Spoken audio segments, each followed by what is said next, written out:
In the ancient kingdom of Valdoria, where tradition runs deeper than blood and secrets lurk behind every golden door, a single moment of defiance can topple centuries of carefully maintained power. When Queen Consort Isabella Montclair dared to challenge the newly crowned King Alexander III in the presence of the royal guard, she unknowingly set in motion a chain of events that would expose the darkest secrets of the monarchy and threaten to destroy everything she had fought to protect. What began as a heated argument over the fate of political prisoners would escalate into accusations of treason, forbidden love affairs, and a conspiracy that reached the very heart of the royal bloodline. As Isabella finds herself detained in the castle's ancient tower, stripped of her titles and, facing an uncertain fate, the kingdom holds its breath. For in Valdoria, challenging the king is not just an act of rebellion, it's a dance with death itself. But, Isabella Montclair has never been one to bow quietly to injustice, and, what the king doesn't know is that his queen consort has been preparing for this moment far longer than he could ever imagine.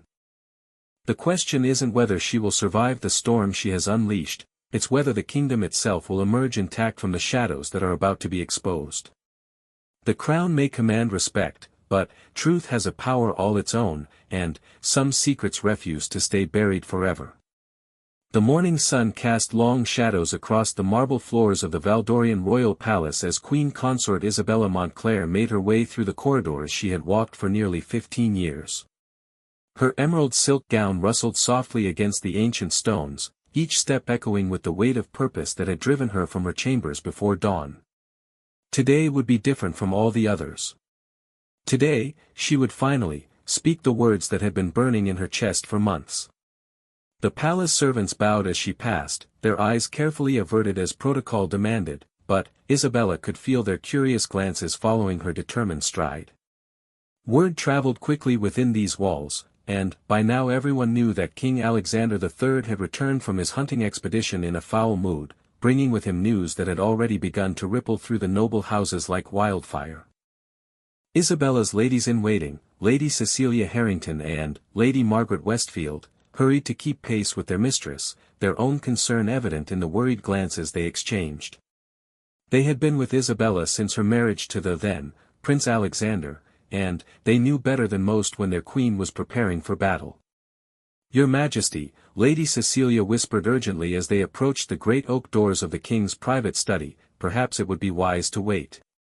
His Majesty has been closeted with his advisers since dawn, and Lord Chancellor Blackwood mentioned that the matter concerns state security."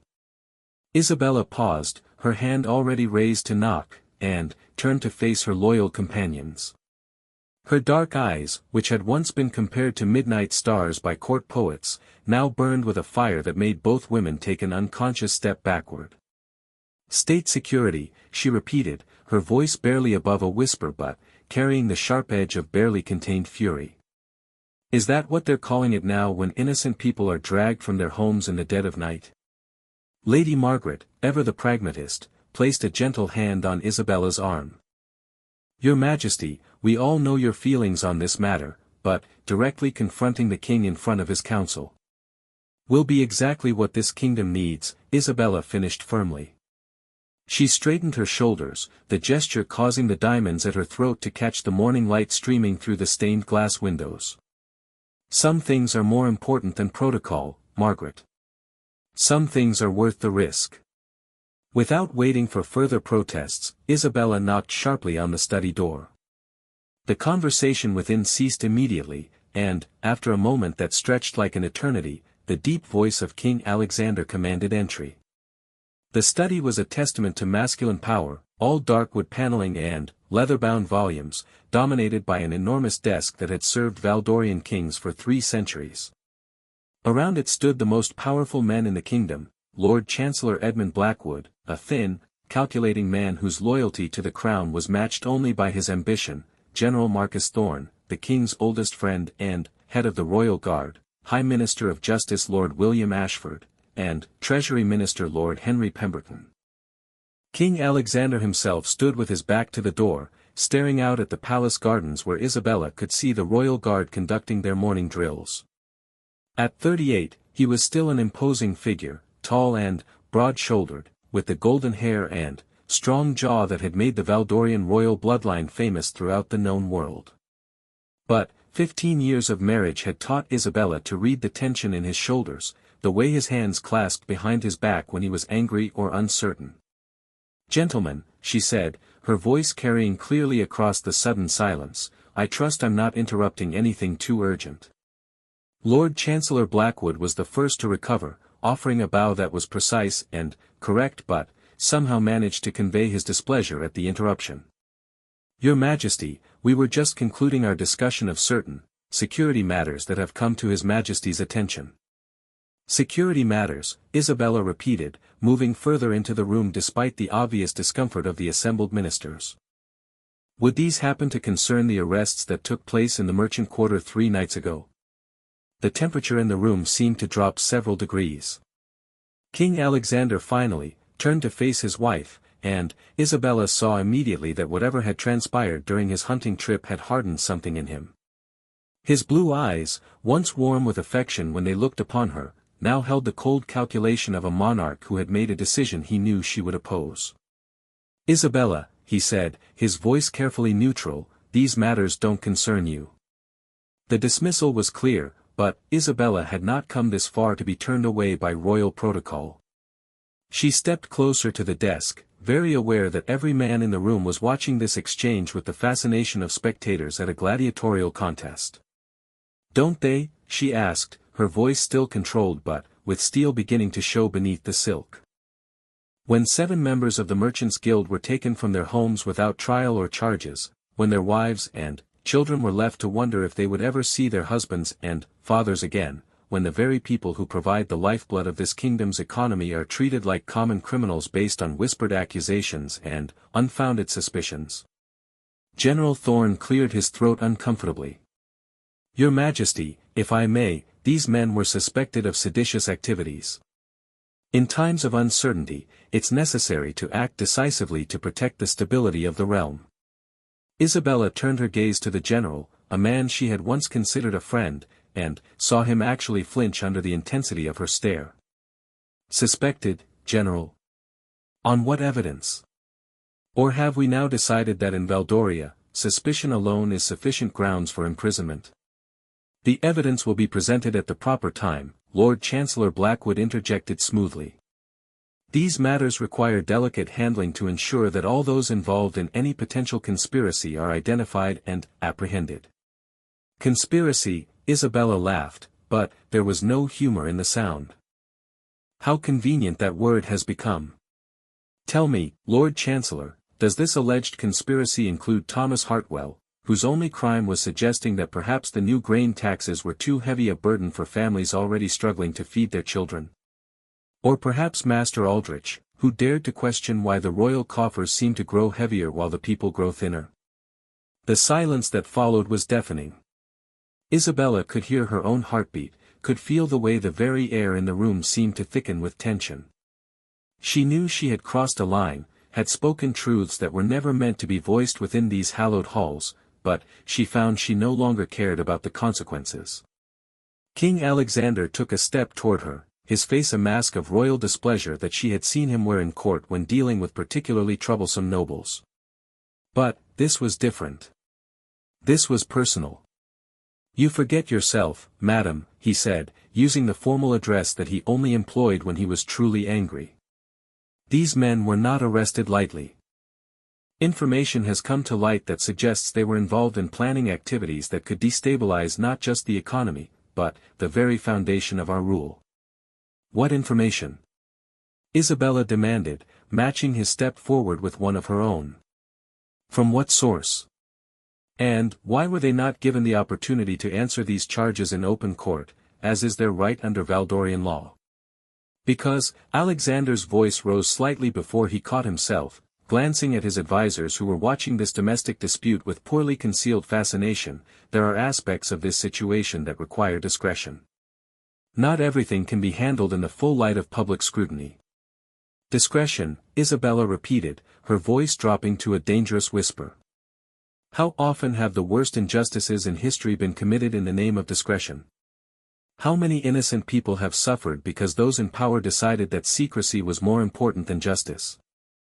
Lord Ashford, perhaps sensing an opportunity to ingratiate himself with the king, chose this moment to speak. Your Majesty, while your concern for the welfare of our subjects is admirable, you must understand that there are larger forces at work here. Intelligence has reached us suggesting that certain foreign powers may be attempting to foment unrest within our borders. These arrests were necessary to prevent what could have escalated into open rebellion. Isabella turned her attention to the Minister of Justice, a man whose own rise to power had been built on his ability to tell those above him exactly what they wanted to hear. Intelligence from where, Lord Ashford? And, why is it that this intelligence conveniently points to men who have been vocal critics of recent royal policies? Is it not possible that someone is using these vague threats of foreign interference to silence legitimate domestic opposition? Isabella, enough. King Alexander's voice cut through the tension like a blade. You will not stand in my council chamber and question the loyalty of my ministers or the validity of intelligence that has been verified through multiple sources. Then, perhaps, Isabella said, drawing herself up to her full height and, allowing every ounce of royal breeding and 15 years of queenly authority to fill her voice, you could share some of this verified intelligence with your wife. Perhaps you could explain why men who have served this kingdom faithfully for decades are now considered enemies of the state. Perhaps you could justify why justice has been replaced by fear and accusation. The words hung in the air between them, charged with 15 years of shared history, of battles fought and won, of love that had slowly been ground down by the relentless pressure of royal duty and political necessity. Isabella could see in her husband's eyes the moment when he made his choice, when he decided that the crown was more important than the woman who wore it beside him. "Guard Captain Morrison," Alexander called without taking his eyes off Isabella's face. The door opened immediately, as if the man had been waiting just outside for this very moment. Captain Morrison was a veteran of the Royal Guard, a man whose loyalty to the crown was absolute and whose discretion was legendary. He stepped into the room with military precision, his hand resting lightly on the hilt of his sword. "Yes, Your Majesty. Queen Consort Isabella is to be escorted to the East Tower. She is to remain there until further notice, with appropriate guard and comfort, but she is not to leave or receive visitors without my express permission." The words fell like stones into still water, creating ripples of shock that Isabella could see spreading across the faces of the assembled ministers. Even Lord Chancellor Blackwood, for all his political cunning, looked genuinely stunned by this turn of events. Captain Morrison's face remained carefully neutral, but Isabella caught the slight hesitation before he responded. "Your Majesty, am I to understand that Queen Consort Isabella is to be detained? She has demonstrated that her judgment in matters of state security may be compromised by misplaced sympathy," Alexander replied, his voice now cold and formal. "Until such time as these current matters are resolved, it would be best if her movements were restricted for her own protection and the security of the realm." Isabella felt the world tilt around her, felt 15 years of carefully built life and position crumble in an instant. But, beneath the shock, beneath the hurt and betrayal, she felt something else rising, a cold, clear fury that burned away fear and doubt and left only crystalline purpose. "For my own protection," she repeated slowly, tasting each word as if it were poison. "How thoughtful of you, husband. And, here I thought that questioning injustice was a queen's duty, not a crime." Alexander's jaw tightened, but he didn't respond. Instead, he nodded to Captain Morrison. "See that Her Majesty has everything she requires for her comfort. Guards are to be posted at all times." As Captain Morrison stepped forward, Isabella held up a hand that stopped him in his tracks. She had one more card to play, one last attempt to reach the man she had once loved beneath the crown he now wore like armor. "Alexander," she said, using his given name for the first time in this conversation, allowing 15 years of intimacy to color her voice. "Do you remember what you said to me on our wedding night? When you promised that we would face whatever came together, that no force on earth would come between us?" For just a moment, something flickered in the king's eyes, some ghost of the young prince who had courted her with poetry and promises. But it was gone so quickly that Isabella might have imagined it. That was before I understood what it truly meant to be king, he replied quietly. Before I learned that sometimes a crown requires sacrifices that love cannot understand. Isabella nodded slowly, accepting his words and the finality they carried. When she spoke again, her voice was steady and clear, carrying a warning that every person in the room understood. Very well, Your Majesty. I will go to my tower prison.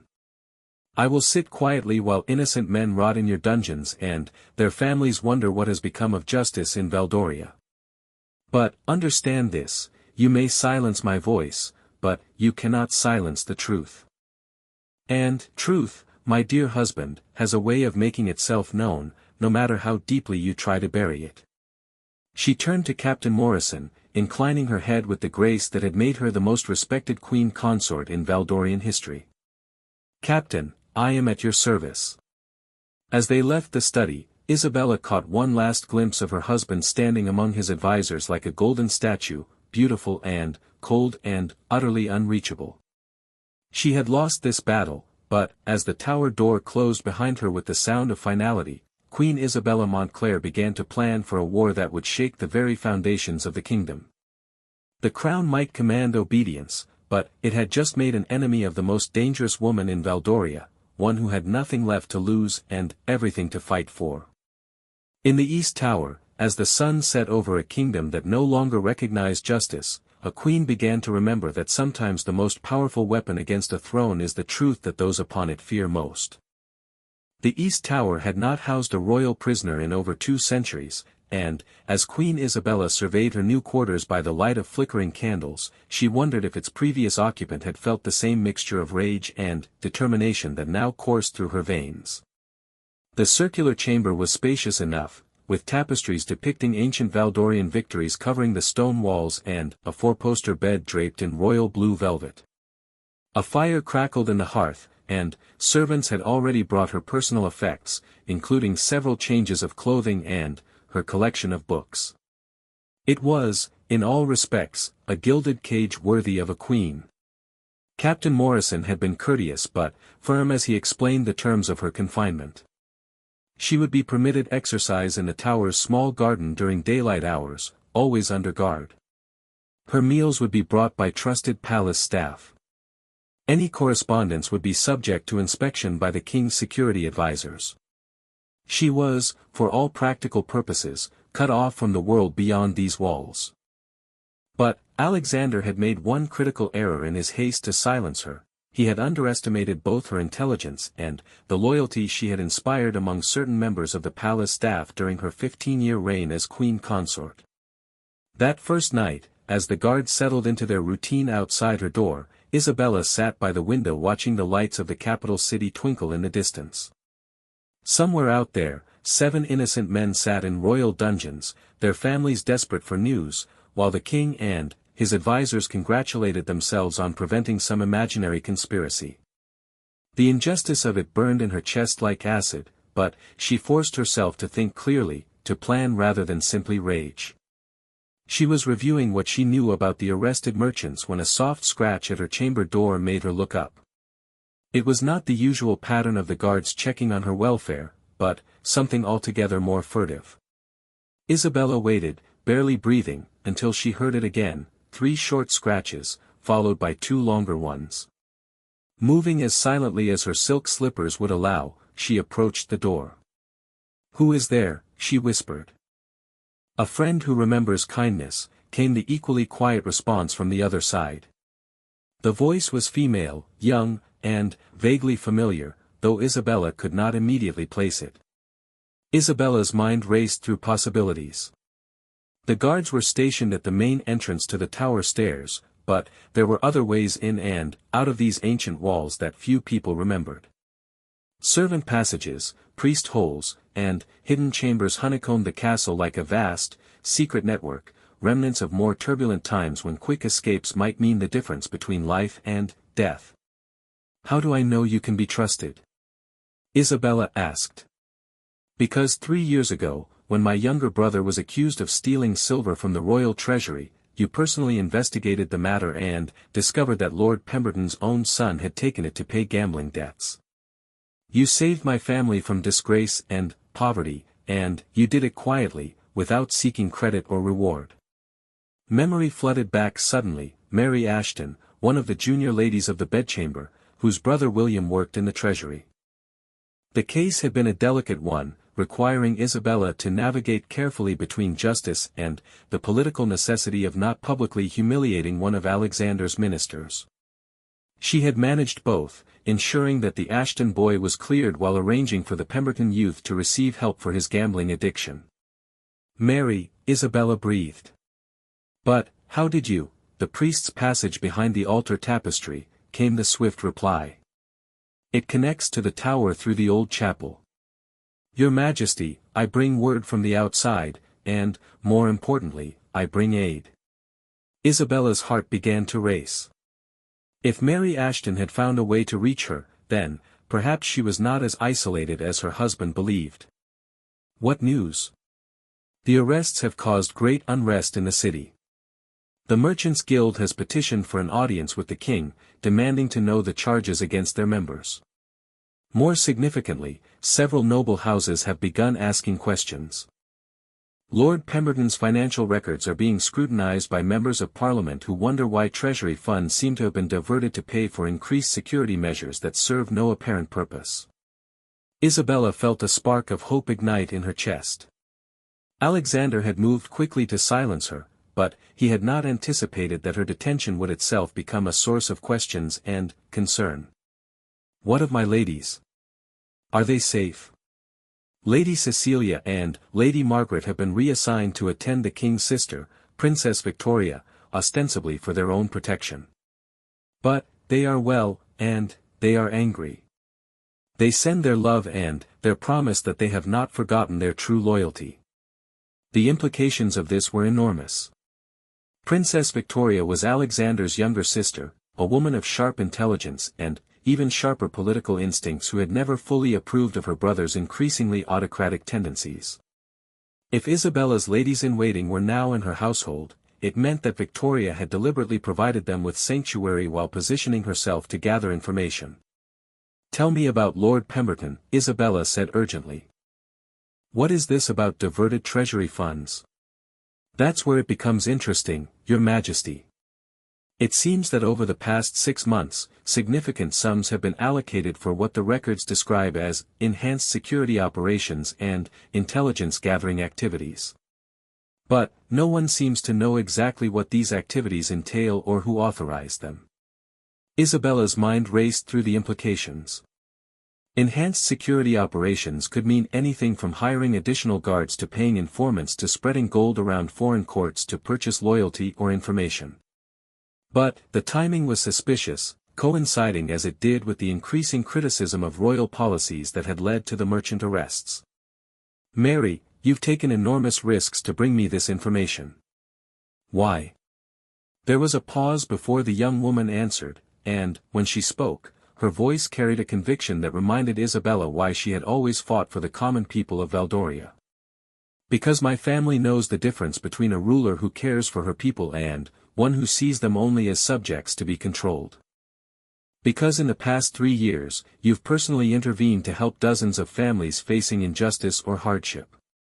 Because when my grandmother was dying, you visited her yourself, not as a queen making a state appearance, but as a woman showing kindness to another woman in her final hours." Isabella felt tears prick at her eyes. She had indeed visited Mary's grandmother, a former palace seamstress who had served 3 generations of Valdorian royalty. It had been a private gesture, one she had thought known only to Mary's family. "What aid do you bring?" she asked. "A way to communicate with the outside. Not through letters that can be intercepted, but through people who can carry messages by word of mouth. Kitchen staff, stable boys, laundry women, the invisible army of servants who keep this palace running and, who see everything but, are rarely noticed by those in power." Isabella's strategic mind immediately began cataloging possibilities. If she could establish a network of communication, she could begin gathering the evidence she needed to expose whatever conspiracy had led to the merchant arrests. More importantly, she could begin building a case for their innocence and working toward their release. "What do you need from me?" she asked. "Names, Your Majesty. People you trust absolutely. People who might have information about Lord Pemberton's financial arrangements or about the source of the intelligence that led to the arrests. Most importantly, people who can help us discover what really happened during the king's hunting expedition that changed his mind so dramatically." Isabella considered carefully. The hunting expedition had indeed been the turning point. Alexander had left the palace in good spirits, looking forward to a week in the royal forest preserve with a small party of close friends and trusted advisors. He had returned grim-faced and determined, with orders for the immediate arrest of the 7 merchants. Something had happened during those days in the forest, something that had convinced him that drastic action was necessary. "Lord Marcus Thorne was on that expedition," she said thoughtfully. "So was Chancellor Blackwood, Treasury Minister Pemberton, and Prince Edward Fitzroy, the king's cousin. If anyone knows what transpired to change Alexander's mind so suddenly, it would be one of them." "Prince Edward has returned to his estate in the northern provinces," Mary reported. "But, he left behind a very unhappy wife.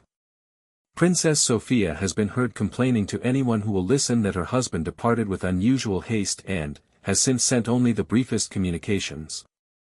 She feels abandoned and suspicious." Isabella smiled for the first time since entering the tower. Princess Sophia was a woman of considerable social ambition and very little discretion. If she felt slighted or ignored, she could be counted upon to share her grievances with anyone who would listen, often revealing far more than she intended. "And, what of the other wives?" Isabella asked. "Lady Blackwood, Lady Thorne, and Lady Pemberton. Lady Blackwood has always been devoted to her husband's career and unlikely to speak against him. But, Lady Thorne is a different matter. She's been friends with you for years, and she's been asking questions about why her husband has been so secretive since returning from the expedition. As for Lady Pemberton..." Mary paused significantly. "She's been seen in the company of certain ladies known for their complicated relationships with their husbands' finances." Isabella understood immediately. Lady Pemberton had always lived beyond her means, a trait that had put increasing pressure on her husband's position as Treasury Minister. If Henry Pemberton had indeed been diverting funds, his wife's spending habits might provide both motive and evidence. "I need to know more about these treasury diversions," Isabella said. "Specifically, I need to know if they preceded the hunting expedition or if they were authorized afterward. The timing could be crucial. I may be able to help with that, Your Majesty. My brother William has access to the financial records, and he's been troubled by certain irregularities he's noticed but been afraid to report. If I could arrange for him to review the specific transactions."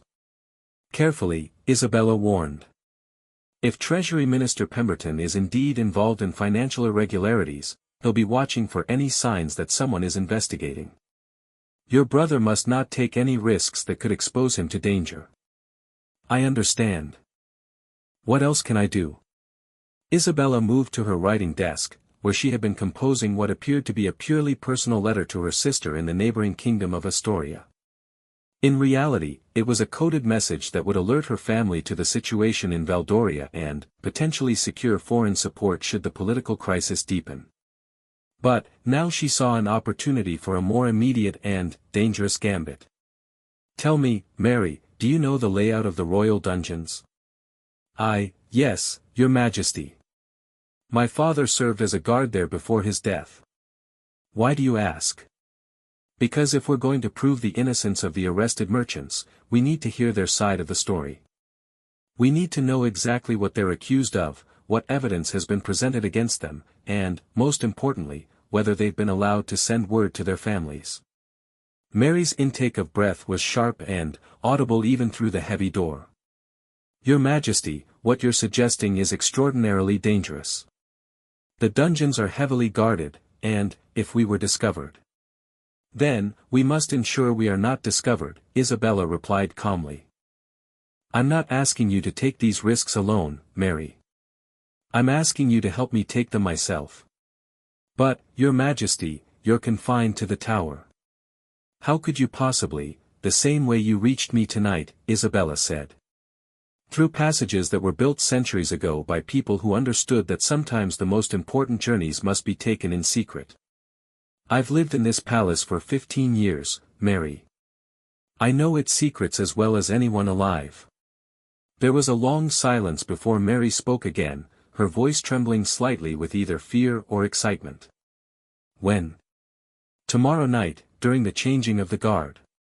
The window between shifts creates a 20-minute gap when the dungeon corridors are least carefully watched. Can you arrange to be in position?" "Yes, Your Majesty." "But, what about the guards outside your door?" Isabella smiled grimly. "Leave that to me. I've been a queen for 15 years, Mary. I've learned a few things about managing men who think they know better than I do." As footsteps echoed from the main stairway, indicating the approach of the guard rotation, Mary whispered a quick farewell and melted back into the hidden passage as silently as she had come. Isabella returned to her desk, her mind already racing with plans and possibilities. Alexander thought he had neutralized her by locking her away, but he had forgotten that a queen's power comes not from her crown but from the loyalty she inspires and the courage she demonstrates. Tomorrow night, Isabella would begin her own investigation into the conspiracy that threatened to destroy everything she held dear. The merchants in the dungeon below would learn that their queen had not forgotten them. And, somewhere in the halls of power, those responsible for their unjust imprisonment would discover that Isabella Montclair was far more dangerous as a prisoner than she had ever been as a queen. The game had changed, but it was far from over. In fact, it was just beginning.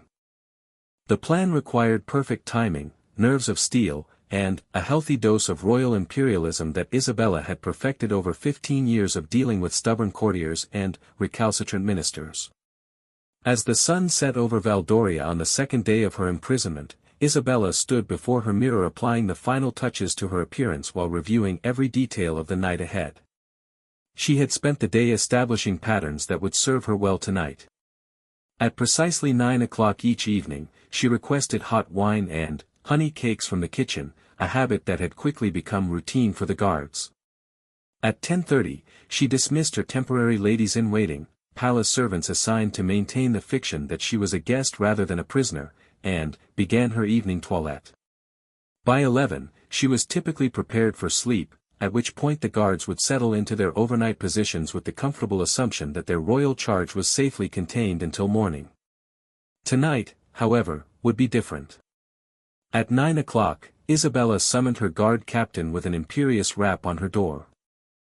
Captain Morrison appeared promptly, his weathered face showing the patient resignation of a man accustomed to royal demands. "Captain," she began without preamble, "I find myself in need of a priest." Morrison's eyebrows rose slightly. "A priest, Your Majesty? Is there some urgent spiritual matter that requires attention?" "There is indeed," Isabella replied, allowing a note of vulnerable sincerity to enter her voice. "My present circumstances have given me considerable time for reflection on my recent actions and words. I fear I may have spoken in anger against my husband the king, and my conscience troubles me greatly. I require confession and spiritual guidance to ease my soul." It was a masterful performance, combining just the right amounts of repentance, vulnerability, and royal authority. Captain Morrison, a devout man himself, found himself nodding sympathetically even as his training warred with his natural inclination to accommodate what seemed like a reasonable religious request. "I shall send word to Father Benedict immediately," he said. "He can be here within the hour." "I'm grateful for your understanding," Isabella said warmly. "And, Captain, I would prefer that this matter remain between us for now. I wouldn't want word of my spiritual struggles to become palace gossip before I've had the opportunity to make proper amends to His Majesty." Morrison nodded gravely. "Of course, Your Majesty. Your private devotions will remain private." Father Benedict arrived promptly at 10 o'clock, an elderly priest who had served the royal family for 3 decades and knew Isabella well enough to register surprise at her summons. But years of hearing royal confessions had taught him discretion, and he asked no questions as Morrison escorted him to Isabella's chambers. "Father," Isabella greeted him with genuine warmth, "thank you for coming so quickly. I find myself in great need of spiritual counsel." What followed was indeed a confession, though perhaps not the one Captain Morrison had expected. Isabella spoke honestly of her anger, her fears for the arrested merchants, and her growing concern that politics had begun to corrupt justice in Valdoria. Father Benedict listened with the patient attention of a man who had heard the spiritual struggles of kings and queens, offering gentle guidance while carefully avoiding any political commentary. But, as their conversation continued, Isabella gradually steered the discussion toward more practical matters. "Father, you've served this palace for so long. You must know every stone, every passage, every hidden corner." The old priest's eyes sharpened slightly. He was no fool, and he had not survived 3 decades in the royal court without developing a keen sense for when spiritual guidance was about to become something more complicated. "Indeed, Your Majesty. These walls hold many secrets." "Tell me," Isabella said carefully, "do you recall the stories of Queen Mariana the Bold? How she escaped her captors during the War of the Northern Crowns by using the old priest passages?" Father Benedict was quiet for a long moment, studying Isabella's face with the penetrating gaze of a man accustomed to seeing into souls. When he spoke, his voice was barely above a whisper. "Queen Mariana was also a woman who believed that justice sometimes required unconventional approaches. Indeed she was. And, if I recall correctly, she had the assistance of certain members of the clergy who understood that serving God sometimes meant serving truth over convenience." "Your Majesty," Father Benedict said slowly, "what exactly are you asking of me?" Isabella leaned forward, allowing all pretense to fall away. "I'm asking you to help me discover the truth about why 7 innocent men are rotting in the royal dungeons. I'm asking you to help me understand why my husband has suddenly decided that suspicion is sufficient grounds for imprisonment. And I'm asking you to remember that you serve not just the crown, but the kingdom, and that sometimes the two are not the same thing." Father Benedict was silent for so long that Isabella began to fear she had misjudged him. But, finally, he nodded slowly. "The old passages connect the tower chapel to the main castle through a route that avoids the primary guard stations. But, Your Majesty, the risks are mine to take," Isabella finished firmly. "Will you help me?" "God forgive me," the old priest murmured, "but, yes." The plan they hatched was simple but required precise timing. Father Benedict would conclude their confession loudly enough for the guards to hear, then exit through the main door while Isabella appeared to retire for the night. Once the guards had settled into their overnight positions, she would slip into the old passage through a concealed entrance behind the altar tapestry in the tower chapel. Father Benedict would meet her at a predetermined point in the passage network and guide her to the dungeons, where Mary Ashton would be waiting with access provided by her knowledge of her late father's former workplace. They would have perhaps 2 hours to conduct their investigation before Isabella would need to return to her tower before the morning guard change. At 11:30, as Father Benedict made his formal farewell and departed through the main door, Isabella began the most dangerous performance of her life. She moved about her chamber with deliberate noise, preparing for sleep while actually donning the dark, practical clothing that Mary had smuggled to her the previous night. A servant's dress, worn cloak, and simple shoes that would allow her to move silently through stone corridors. By midnight, the tower had settled into quiet routine. Isabella could hear the guards talking softly at their post, discussing the local harvest and speculating about whether the recent arrests would affect the autumn trade fairs. Their voices gradually faded as they settled in for their long watch. Moving like a shadow, Isabella slipped from her chamber into the small tower chapel. The altar tapestry was ancient, depicting Saint Valda presenting the crown to the first king, and it had been crafted with the medieval understanding that churches sometimes needed to serve as sanctuaries in more than the spiritual sense. Behind it, nearly invisible unless one knew exactly where to look, was a narrow opening just wide enough for a person to pass through. The passage beyond was pitch black and smelled of centuries of damp stone and forgotten secrets. Isabella felt her way carefully along the wall, counting steps as Father Benedict had instructed, until she reached the first junction where a faint glimmer of candlelight indicated the priest's presence. "Your Majesty," he whispered as she emerged from the darkness, "are you certain about this course of action?" "More certain than I've ever been about anything," she replied firmly. "Lead on, Father." The route to the dungeons was a labyrinth of forgotten passages that wound their way through the foundations of the castle like the roots of an ancient tree.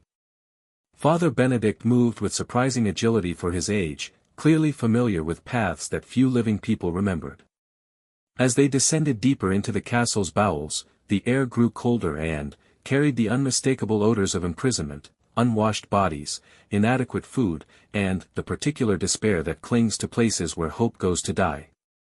Mary Ashton was waiting at the agreed-upon meeting point, her young face pale with nervous excitement. With her was a thin, nervous young man who Isabella recognized as William, Mary's brother and a junior clerk in the royal treasury. "Your Majesty," Mary whispered urgently, "William has discovered something important about the treasury records." The financial irregularities began immediately after the hunting expedition, but the orders came not from Treasury Minister Pemberton, but from someone with much higher authority. William stepped forward, clutching a leather portfolio against his chest like a shield. "Your Majesty, I've reviewed the accounts as you requested. The diversions total nearly 50,000 gold crowns over the past 6 months, all allocated for special security operations under the personal authorization of." He swallowed hard before continuing. "Under the personal authorization of King Alexander himself."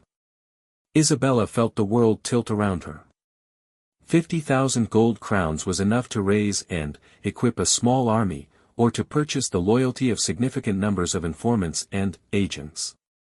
But, why would Alexander authorize such expenditures without consulting his treasury minister or his council of advisors? "Show me," she commanded. By the light of a carefully shielded lantern, William spread out several documents that painted a picture of systematic financial manipulation that went far beyond simple fund diversion.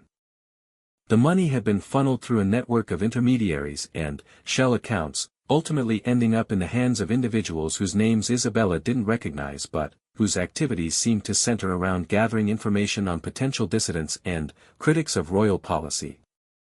This isn't just about silencing opposition, Isabella realized with growing horror. This is about building an intelligence network that operates outside normal governmental oversight. Alexander has been creating his own secret police force. Mary's hand flew to her mouth in shock. "But, Your Majesty, why would the king need secret police? Valdoria has always been a peaceful kingdom with loyal subjects." "Has it?" Isabella asked grimly. "Or has it simply been a kingdom where dissent was managed through traditional means of negotiation and compromise? These records suggest that someone has convinced my husband that such methods are no longer sufficient." Father Benedict had been studying the documents with the sharp eyes of a man who had counseled kings and understood the corrupting nature of power. "Your Majesty, there's something else here that troubles me greatly. These authorizations are all countersigned by someone identified only as Special Advisor R. Blackthorne. Do you recognize that name?" Isabella frowned, searching her memory. The name was vaguely familiar, but she couldn't place it in the context of current court personnel. "No, but we need to find out who this person is and what role they played in the hunting expedition." "First," Mary interjected urgently, "we need to speak with the prisoners. If they're innocent of any real conspiracy, they might know something about how they came to the attention of this secret intelligence network." The descent to the actual dungeon cells required navigating another series of passages, these ones damp with seepage from the castle moat and echoing with sounds that Isabella preferred not to identify. The prison itself was a grim reminder of medieval justice, though the Valdorian royal dungeons were considered relatively humane by the standards of neighboring kingdoms. The 7 merchants were housed in individual cells along a corridor lit by torches that cast dancing shadows on the stone walls. As Isabella and her companions approached, the prisoners looked up with expressions of curiosity that quickly transformed into astonishment as they recognized their unexpected visitor. "Your Majesty!" Thomas Hartwell, the grain merchant whose criticism of tax policies had apparently contributed to his arrest, struggled to his feet despite the chains around his ankles. "How in God's name are you here?" "I'm here," Isabella said firmly, "because innocent people should not rot in dungeons while their families wonder what has become of them. I'm here because someone needs to learn the truth about whatever conspiracy you supposedly represent." Master Aldrich, the craftsman who had questioned royal spending policies, pressed close to the bars of his cell. "Your Majesty, we've been here for 4 days without charges, without trial, without even being told what evidence supposedly exists against us. The guards say we're accused of sedition, but no one will explain what seditious acts we allegedly committed." "Tell me exactly what happened," Isabella commanded. "Start from the beginning and leave out nothing." What emerged from the prisoners' accounts was a picture of systematic entrapment that made Isabella's blood run cold. In the weeks leading up to their arrests, each of the 7 men had been approached by individuals claiming to represent various legitimate interests: foreign merchants seeking local partners, scholars researching economic conditions, even supposed representatives of other kingdoms' trade missions. These mysterious figures had asked seemingly innocent questions about local politics, royal policies, and the merchants' own views on various governmental decisions. The conversations had been carefully steered toward topics that could later be construed as seditious if taken out of context. "They were building cases against you," Isabella realized with mounting fury. Someone was systematically creating evidence of disloyalty where none existed. "But, why us?" asked Master Aldrich. "We're craftsmen and merchants, not political leaders. What threat could we possibly represent to the crown?" Isabella thought of the financial records William had shown her, of the systematic creation of an intelligence network answerable only to the king himself. "You represent the voice of the people who question policies that don't serve their interests. You represent the traditional Valdorian belief that subjects have the right to petition their rulers for redress of grievances. Someone has convinced the king that such voices are dangerous." Mary had been listening to this exchange with growing agitation. "Your Majesty, we need to leave soon if you're to return to your tower before dawn. But, there's one more thing. My contacts in the palace staff report that tomorrow night, there's to be a private council meeting in the king's study. All the same people who attended the hunting expedition will be present, plus this mysterious special advisor Blackthorn." Isabella's mind raced through possibilities. A private council meeting with all the key players would provide an opportunity to learn exactly what had transpired during the hunting expedition that had so dramatically changed Alexander's perspective. But, it would also represent an enormous risk. "Can your contacts get me into a position where I can observe this meeting?" she asked. "There's a servant passage that runs behind the king's study," Mary said reluctantly. "But, Your Majesty, if you were discovered, then I would face the consequences of my actions, just as these men are facing the consequences of words they never spoke and deeds they never performed," Isabella replied firmly. "Sometimes, Mary, justice requires us to risk everything to preserve what we value most." As they began the careful journey back to the tower, Isabella's mind was already working on the details of tomorrow night's plan. She had learned enough to confirm her suspicions about the merchant's innocence, but she needed to understand the larger conspiracy that had led to their imprisonment. More importantly, she needed to understand how the man she had loved and married had become someone capable of creating secret police forces and imprisoning innocent people based on manufactured evidence. The Alexander she had known would never have countenanced such actions, which meant that someone else was influencing his decisions. Tomorrow night, she would discover who that someone was, and what they ultimately hoped to achieve through their manipulation of the king. The game of shadows was becoming more dangerous, but Isabella Montclair had never backed away from a fight when the stakes were high enough. And, in Valdoria, the stakes had never been higher. The 3rd day of Isabella's imprisonment dawned grey and cold, with autumn winds rattling the tower windows and carrying the scent of coming rain. She stood at the narrow casement, watching the palace courtyards below where servants scurried about their morning duties, and felt the weight of decision settling around her shoulders like a heavy cloak. Tonight would bring answers, but it might also bring an end to everything she had fought to preserve. The revelation about Alexander's secret expenditures had shaken her more deeply than she cared to admit. The man who had courted her with sonnets and promises of shared rule had become someone capable of authorizing systematic surveillance of his own subjects. The question that haunted her was whether this transformation represented a gradual corruption by power, or whether some external force had gained influence over his decision-making. The mysterious special advisor Blackthorn remained the key to understanding what had happened during the hunting expedition. Isabella had spent the morning hours searching her memory for any reference to that name in court records, noble genealogies, or diplomatic correspondence. The closest she could come was a family of minor nobility from the border regions who had died out nearly a century ago, but that connection seemed too tenuous to be meaningful. At midday, Mary Ashton made contact again through the secret passage, bringing news that both encouraged and alarmed Isabella. The young woman's network of palace informants had been busy, and what they had discovered painted a picture of a kingdom beginning to question its leadership. "Your Majesty," Mary whispered urgently as they met in the hidden chamber behind the altar tapestry, "word of your detention has spread throughout the capital despite all efforts to suppress it. The Merchants' Guild has formally requested an audience with the king regarding their imprisoned members, and several noble houses have begun asking uncomfortable questions about recent policy changes." Isabella felt a flicker of hope. If public pressure was mounting, Alexander might be forced to reconsider his actions or at least provide some justification for the arrests. What response has the king given to these requests? That's where the news becomes troubling, Your Majesty. Rather than agreeing to meet with the guild representatives or addressing the nobles' concerns, the king has announced that anyone spreading rumors about state security matters will be subject to arrest for seditious behavior. He's essentially declared that questioning the arrests is itself a crime. Isabella's blood chilled.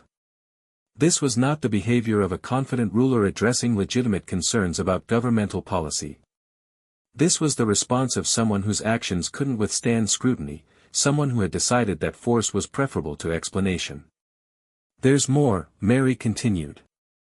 "Princess Victoria has requested a private audience with her brother, ostensibly to discuss arrangements for the upcoming harvest festival. But, my sources suggest she actually intends to confront the king about your detention and demand an explanation for his recent actions." This news was both encouraging and deeply concerning. Princess Victoria was one of the few people in the kingdom who could speak to Alexander as an equal rather than a subject, but her intervention might also prompt him to take even more drastic measures to silence opposition. "When is this audience scheduled?" Isabella asked. "Tomorrow morning, immediately after the private council meeting you plan to observe tonight. Your Majesty, Princess Victoria is not someone who accepts evasive answers or vague explanations about state security. If the king cannot provide convincing justification for his actions, then, we may have an ally in our efforts to expose the truth," Isabella finished. "Or we may have prompted Alexander to take steps that put Victoria herself at risk." Mary nodded grimly. "Which brings me to the most important news, and the reason I felt it essential to contact you despite the increased patrols. My brother William has discovered something extraordinary in the Treasury records. The mysterious special advisor Blackthorn has been receiving payments not just from the Valdorian treasury, but from foreign sources as well." Isabella's mind immediately grasped the implications. A special advisor with foreign financial backing was either a diplomat operating with unusual independence, or something far more sinister, a foreign agent who had gained influence over the king himself. "What foreign sources?" she demanded. "That's the problem, Your Majesty. The payments are routed through such a complex network of intermediaries that William cannot trace them to their ultimate origin. But, the amounts are substantial, and they began approximately 8 months ago, coinciding with the first reports of unrest in the neighboring kingdoms." Isabella's memory sharpened suddenly. 8 months ago, the kingdom of Astoria had experienced a brief but violent uprising of merchants and craftsmen protesting new trade restrictions. The rebellion had been suppressed, but not before it had caused significant disruption to regional commerce and demonstrated the potential for popular uprising when economic policies became too oppressive. Someone has been preparing Alexander to deal with potential unrest by studying what happened in Astoria, she realized. But, instead of learning from Astoria's mistakes in policy, they've been teaching him to prevent rebellion through surveillance and intimidation. Which would explain the creation of the intelligence network and the systematic entrapment of potential critics, Mary said. But, Your Majesty, if Special Advisor Blackthorne is indeed a foreign agent, what is their ultimate goal? Destabilizing Valdoria through repressive policies that will eventually provoke the very rebellion they claim to be preventing?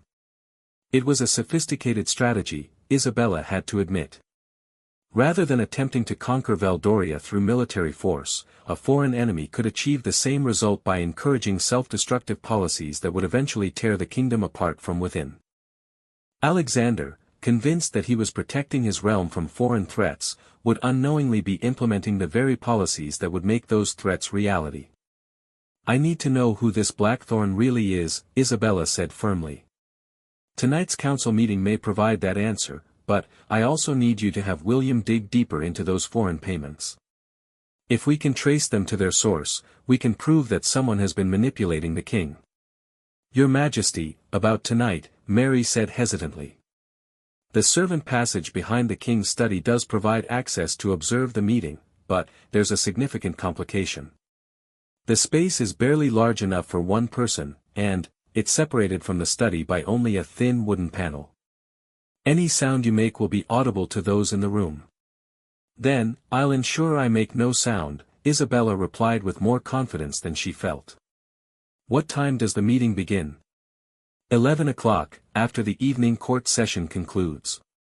The participants will include the King, Chancellor Blackwood, General Thorne, Treasury Minister Pemberton, and Special Advisor Blackthorne. My sources suggest the meeting has been called to discuss how to handle the growing public pressure regarding the arrests. Isabella nodded, her mind already working through the logistics of what promised to be the most dangerous night of her life. Getting from the tower to the servant passage behind the king's study would require navigating a much more complex route through the hidden passages, and the timing would need to be perfect to avoid the increased patrols Mary had mentioned. One more thing, Your Majesty, Mary said. William asked me to give you this. She handed Isabella a small leather journal that appeared to contain detailed financial records. These are copies of the most significant transactions involving Special Advisor Blackthorne. If anything happens to us tonight, this evidence needs to survive to expose the truth. Isabella tucked the journal inside her bodice, where it would be hidden but accessible. The weight of it against her ribs was a constant reminder of the stakes involved in her nocturnal investigation. That evening, Isabella went through her usual routine with particular care, establishing the patterns that would provide her with the window of opportunity she needed. Her temporary ladies-in-waiting departed at their usual time, the guards settled into their overnight positions, and the tower gradually grew quiet. But, tonight, instead of the simple route to the dungeons, Isabella faced a much more treacherous journey. The servant passage behind the king's study could only be accessed through a route that wound through the main palace foundations, past storage rooms and wine cellars that were occasionally visited by staff even during nighttime hours. Father Benedict was waiting at the first junction point, his weathered face grave with concern. Your Majesty, I must once again urge you to reconsider this course of action. What you propose tonight goes far beyond gathering information. If you're discovered listening to a private council meeting, then, I'll be accused of treason against my own husband, Isabella finished quietly. But, Father, sometimes the greater treason is remaining silent when truth needs to be spoken. The journey through the hidden passages seemed to take hours, though Isabella knew it was probably less than one. Every sound echoed ominously in the narrow stone corridors, and twice they had to pause while servants passed nearby, their footsteps and voices clearly audible through the ancient walls. Finally, Father Benedict led her to a vertical shaft barely wide enough for her shoulders, with handholds carved into the stone that would allow her to climb up behind the paneling of the king's study. This is as far as I can accompany you, Your Majesty. The space above is only large enough for one person, and, if retreat becomes necessary. I understand, Isabella said, grasping his weathered hand in both of hers. Father, if I don't return by dawn, ensure that the journal reaches Princess Victoria. She'll know what to do with the evidence. The climb up the shaft was awkward and uncomfortable, made more difficult by the need for absolute silence. Isabella's muscles ached by the time she reached the small space behind the study paneling, but she forced herself to remain perfectly still as voices from the adjoining room indicated that the council meeting was beginning. King Alexander's voice was the first she heard clearly. Gentlemen, the situation has become more delicate than we anticipated. Public interest in the merchant arrests is growing rather than diminishing, and my sister has requested an audience tomorrow that I suspect will be quite uncomfortable. Chancellor Blackwood's smooth tones followed. Your Majesty, perhaps it's time to consider releasing some of the prisoners with appropriate warnings about future conduct. A gesture of royal mercy might diffuse the growing tensions. Absolutely not, came a voice Isabella didn't recognize, though she assumed it must belong to the mysterious special advisor Blackthorn. The accent was educated but, somehow foreign, with subtle inflections that suggested origins outside Valdoria. The moment we show weakness by releasing these conspirators, we invite further challenges to royal authority. The arrests were necessary to prevent a coordinated rebellion, and, backing down now will only encourage the real enemies of the crown. General Thorne's gruff voice joined the conversation, but, Blackthorn, what evidence do we actually have of this supposed coordination? The men we arrested were certainly critical of royal policies, but, criticism is not the same thing as conspiracy. General, Blackthorn replied with the patient tone of someone explaining the obvious to a slow student, surely your military experience has taught you that successful conspiracies are rarely obvious. The fact that we cannot yet prove coordination between these individuals doesn't mean such coordination doesn't exist. It simply means they were more sophisticated in their planning than we initially expected. Isabella felt her anger building as she listened to Blackthorn systematically manipulate the conversation, turning every argument for the merchant's innocence into evidence of their sophisticated guilt. This was exactly the kind of circular reasoning that justified any action, no matter how unjust. Treasury Minister Pemberton spoke next, his voice carrying the nervous tension Isabella had noticed in his recent behavior. The financial cost of maintaining this expanded intelligence operation is becoming significant. The 50,000 crowns we've already expended could have funded substantial improvements to the kingdom's infrastructure. Minister Pemberton, Blackthorn said with barely concealed irritation, are you suggesting that the security of the realm is less important than road repairs and bridge construction? Of course not, Pemberton replied hastily, but Parliament will eventually demand an accounting of these expenditures, and I'm not certain how to justify such large allocations for activities that have produced no concrete results. They have produced results, Alexander interjected firmly. We've identified and neutralized a potential rebellion before it could gather momentum. The fact that this success appears invisible to those who don't understand intelligence work doesn't diminish its importance. Isabella realized with growing horror that her husband genuinely believed in Blackthorn's interpretation of events.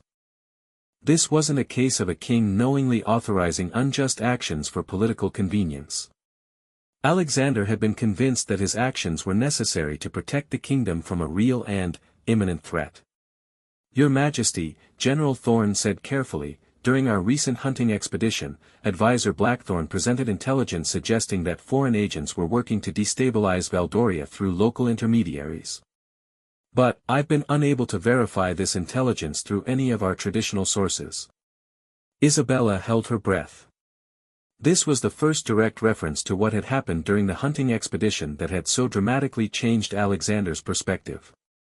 General, Blackthorn replied smoothly, the nature of this threat requires intelligence-gathering methods that operate outside traditional channels.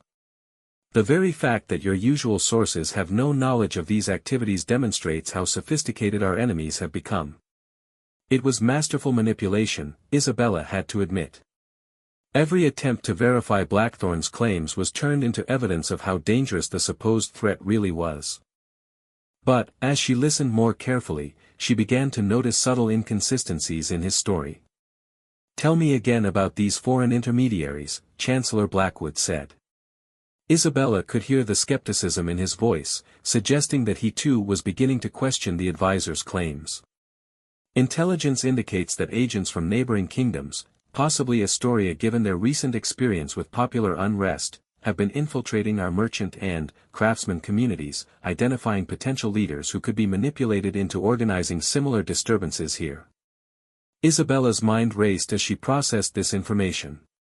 If Blackthorn was indeed a foreign agent, his strategy was becoming clear: convince Alexander that Valdoria faced the same threats that had destabilized Astoria, then implement policies that would actually create those threats rather than prevent them. But, something in his explanation didn't quite fit. If neighboring kingdoms were truly behind the alleged conspiracy, why would they use such an indirect approach? And, why would they focus on merchants and craftsmen rather than nobles and military leaders who wielded actual political power? The answer came to her with sudden, crystal clarity. Blackthorn wasn't working for a neighboring kingdom at all. He was working for someone who wanted Valdoria to become unstable and vulnerable, but who also wanted to ensure that when the kingdom eventually collapsed, it would be easy to control the successor government. Someone who understood that the real power in Valdoria lay not with the nobility, who were bound by tradition and protocol, but with the merchant classes who controlled the kingdom's economic lifeblood. Someone who wanted to eliminate or control those merchants before implementing policies that would make Valdoria economically dependent on external support. As the council meeting continued, Isabella began to understand the full scope of the conspiracy she had uncovered. This wasn't just about silencing critics or preventing rebellion. This was about systematically destroying Valdoria's independence and preparing it for foreign domination. And, her husband, the king she had loved and trusted for 15 years, was unknowingly implementing every step of that plan. The rest of the council meeting unfolded like a carefully orchestrated dance of manipulation, with Special Advisor Blackthorn systematically countering every objection and concern raised by the king's genuine advisors. Isabella remained frozen in her cramped hiding place, listening with growing horror as the man she had married was led step by step toward decisions that would ultimately destroy everything they had both worked to build. The most chilling moment came when Chancellor Blackwood suggested that perhaps the time had come to consult with neighboring kingdoms about their experiences with internal unrest. King Aldwin of Astoria might provide valuable insights into how he successfully suppressed their recent rebellion, the Chancellor suggested. "I would strongly advise against such consultation," Blackthorn replied immediately. Astoria's methods were brutal and, ultimately counterproductive. Their harsh suppression of the rebellion only drove the dissent underground, where it continues to fester. We have an opportunity to prevent rebellion before it begins, which is far preferable to suppressing it after it starts. Isabella recognized the subtle poison in this logic. By positioning Valdoria's preemptive arrests as more humane than Astoria's reactive brutality, Blackthorn made his approach seem reasonable while simultaneously discouraging any fact-checking that might expose his lies about foreign intervention. "What do you recommend as our next steps?" King Alexander asked, and Isabella could hear the weariness in his voice. The weight of believing himself under constant threat was clearly taking a toll on her husband's judgment and stamina. "First, we must expand our surveillance operations to identify any remaining conspirators who may have escaped our initial sweep. The arrests we've made represent only the visible leadership of what I believe to be a much larger network." Isabella's heart sank. More arrests, more innocent people imprisoned based on manufactured evidence. "Second," Blackthorn continued, "we need to implement policies that will make it more difficult for foreign agents to operate within our borders. Increased restrictions on travel between kingdoms, more rigorous documentation requirements for foreign merchants, and enhanced oversight of any activities that might serve as fronts for intelligence gathering." Isabella realized that these policies would effectively isolate Valdoria from its traditional trade partners and diplomatic allies, making the kingdom increasingly dependent on whatever alternative arrangements Blackthorn might suggest.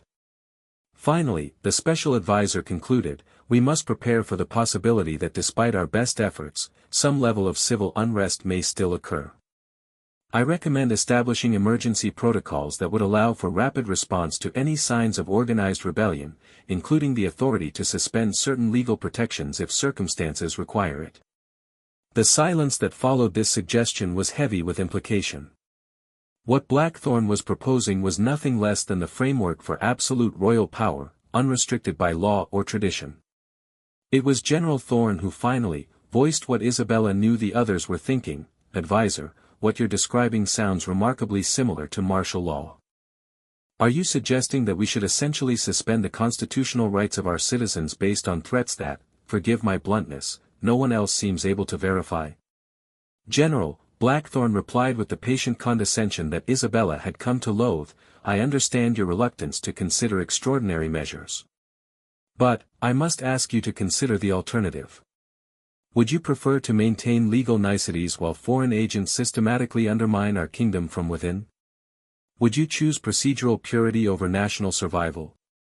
Isabella could hear the seeds of her husband's eventual response in the long pause that followed. Alexander had always been a man who took his responsibilities as king seriously, sometimes to the point of personal anguish. The suggestion that legal protections might conflict with national security would prey on his deepest fears about failing in his duty to protect the kingdom. We'll implement the enhanced surveillance gradually, Alexander finally said, and Isabella's heart broke a little more at the resignation in his voice. But, I want regular reports on any intelligence gathered, and, I want alternatives to arrest explored wherever possible. We're trying to preserve our kingdom, not destroy it. Of course, Your Majesty, Blackthorn agreed smoothly.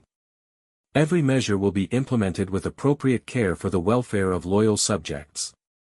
As the meeting began to wind down, Isabella prepared for the dangerous journey back to her tower. But, Blackthorn had one final card to play, one that would change everything. Your Majesty, there is one more matter that requires your immediate attention. Our intelligence network has identified a serious security breach within the palace itself. Isabella's blood turned to ice. Had someone discovered her nocturnal investigations? What kind of breach? Alexander asked sharply.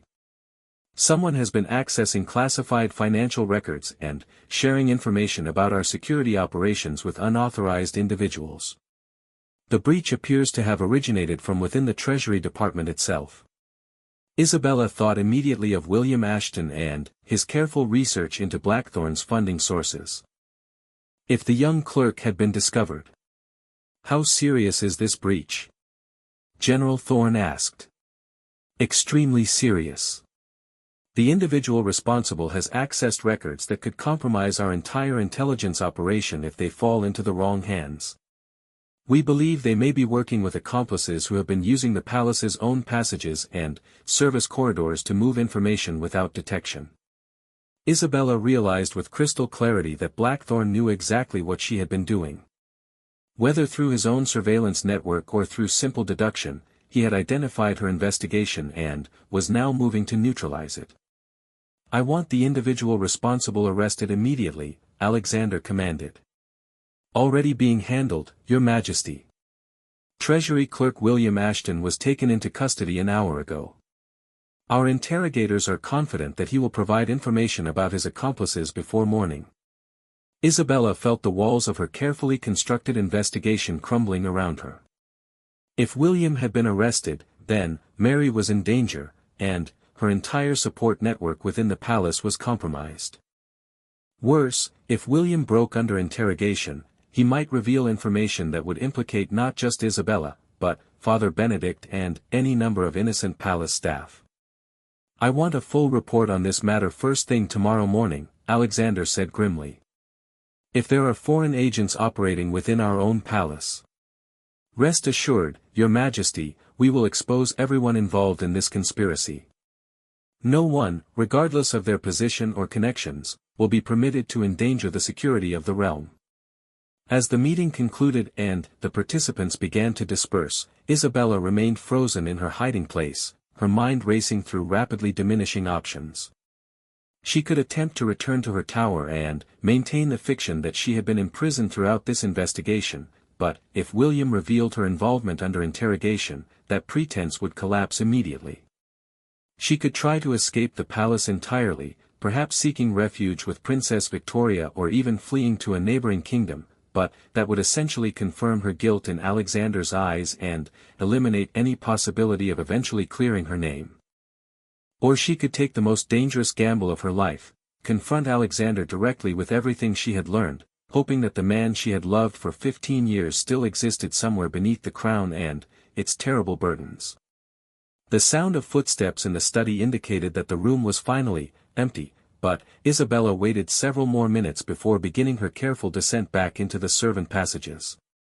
As she made her way through the hidden corridors that had become as familiar as her own chambers, she made her choice. She would not flee like a common criminal. She would not allow innocent people to suffer for her actions. And she would not permit Blackthorn to complete his systematic destruction of everything she held dear. Dawn was breaking over the palace as Isabella emerged from the secret passage into her tower chamber. She had perhaps an hour before the morning guard change would reveal her absence to anyone who cared to investigate closely. An hour to prepare for what would almost certainly be the final act of this deadly game. She sat at her writing desk and began to compose 2 letters. The first was addressed to Princess Victoria, containing a complete account of everything she had discovered about Blackthorn's manipulation and the true nature of the threats facing Valdoria. Along with the letter, she enclosed William's journal of financial records and her own detailed observations from the previous night's council meeting. The second letter was addressed to her husband. "My dearest Alexander," she wrote, her hand steady despite the tears that blurred her vision. "By the time you read this, you will know that I have been conducting my own investigation into the arrests that have so troubled my conscience. I do not ask for your forgiveness, for I know that what I have done constitutes a betrayal of your trust and authority. I ask only that you consider the evidence I have gathered with the same careful judgment that once made me proud to stand beside you as your queen." She went on to detail everything she had learned about Blackthorn's true identity and goals, about the manufactured nature of the intelligence that had prompted the arrests, and about the systematic manipulation that was slowly destroying Valdoria from within. "I know that you believe yourself to be protecting our kingdom," she continued. "But, my beloved husband, you are being used by someone whose ultimate goal is our destruction. The very policies you have implemented to prevent rebellion will inevitably cause the unrest they were supposedly designed to prevent. This is not incompetence on Blackthorn's part, it is the deliberate strategy of an enemy who understands that kingdoms are more easily conquered from within than from without." Isabella concluded her letter with the words that cost her the most to write: "I have loved you for 15 years, through triumph and trial, through joy and sorrow. I love you still, even as I prepare to face the consequences of opposing you. If that love ever meant anything to you, I beg you to investigate my claims before it is too late for our kingdom and our people." As she sealed both letters, Isabella heard voices in the courtyard below her window. Looking out, she saw Captain Morrison approaching the tower with a contingent of guards larger than usual. Blackthorn's security breach had been discovered, and they were coming for her. Isabella placed the letters in a position where they would be immediately visible to anyone searching her chambers. Then, she walked to her door and opened it before the guards could knock. "Captain Morrison," she said with the dignity that had defined her 15 years as queen, "I believe you have come to arrest me." The weathered soldier's face was grim but not unkind. "Your Majesty, I have orders to escort you to the Great Hall for questioning regarding security matters affecting the crown." "I